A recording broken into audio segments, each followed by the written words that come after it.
Hey guys, meteorologist Chris Tomer here with this On the Snow Before You Go forecast. So let's look at what's ahead here as we approach Christmas, this Christmas Eve, Christmas Day stretch.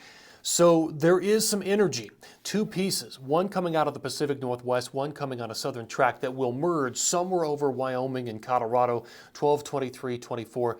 That's what's going to generate the best potential of new snow for Utah, Wyoming, Colorado, and New Mexico for that 12-23, 12-24 Christmas Eve period.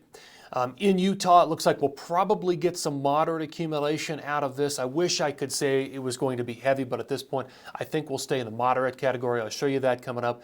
What's next for California? Well, looking down the road, there is a nice stretch of precip, a larger trough with some jet energy coming in, 1227 through 29. We could see heavy snow accumulation during that period with lower snow levels than what we just dealt with out there. In the Northeast, it's a quiet Christmas stretch.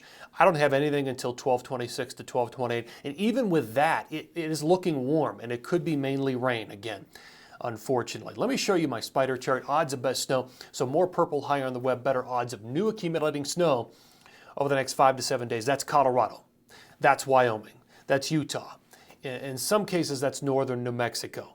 I don't see a ton of snow with the placement of the low being a little further north, but I still think you could get some light to moderate accumulations in northern New Mexico. I think the Pacific Northwest, Washington State, Whistler, Blackcomb, BC will do just fine out of this. In fact, I see some heavy accumulation on the horizon for Whistler, Blackcomb, and Baker, and Rainier.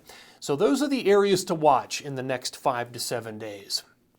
Let me take you over to water vapor satellite imagery and show you how the two pieces of energy. So here comes number one.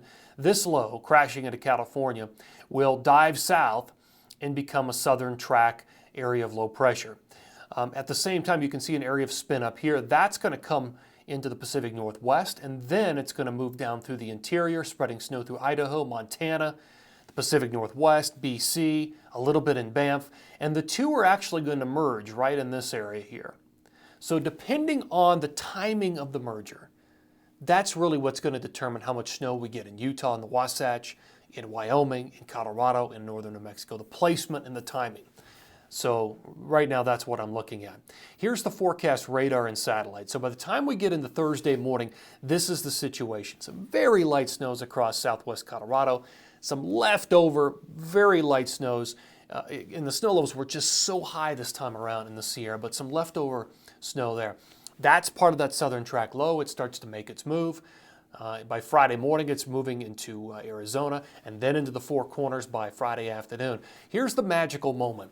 You can see the two pieces of energy, the one southern track low at the Four Corners and the other one coming in from the north.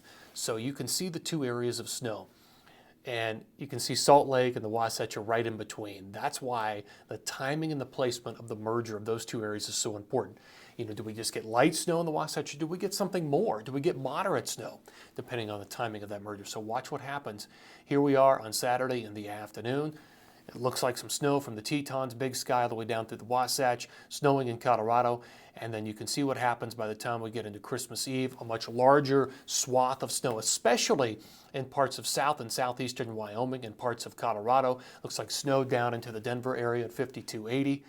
And by the time we get into 1224 in the afternoon, you can see the setup there. The low starts to break loose on 1225 and Christmas and moves away. So most of the accumulation does happen on 1224, 1223, 1224 across the Intermountain West with this developing area of low pressure. Let me show you the jet setup here. So this is 1224. You can see the dip, the trough over Wyoming, Utah, Colorado. So there's a little opening with the northern branch, brings in a little bit of colder air, not a lot, but just enough to kind of get the snow going. Looking even further down the road, I like what I'm seeing here. This is way down the road at 1229. Look at that strong Pacific jet, and that's kind of a combo of the north and southern branch. We could be looking at a much more active pattern around New Year's and extending through the month of January of 2024. As far as totals go, 1221 through 1226 looks like this. So anywhere from 4 to 8 inches across the Wasatch, 4 to 8 inches for the Tetons, potentially a foot for Hugoton down into the Snowy Range, the Laramie Range of southern and southeastern Wyoming, 4 to 12 inches in Colorado. Looks like great skiing on 1223, 1224, and 1225, so enjoy that. and probably light to moderate snow for northern New Mexico. But look at the big numbers up in the Pacific Northwest. Washington State, Rainier, Baker, Whistler, Blackcomb, 1 foot to 2 feet, maybe more potentially, along that coastal range of BC. Now, I'll show you the Northeast, but there isn't anything. 1221 through 1226, I just don't have anything. There is a storm on 1226 through 1228, but it looks very warm, and it could be mainly rain.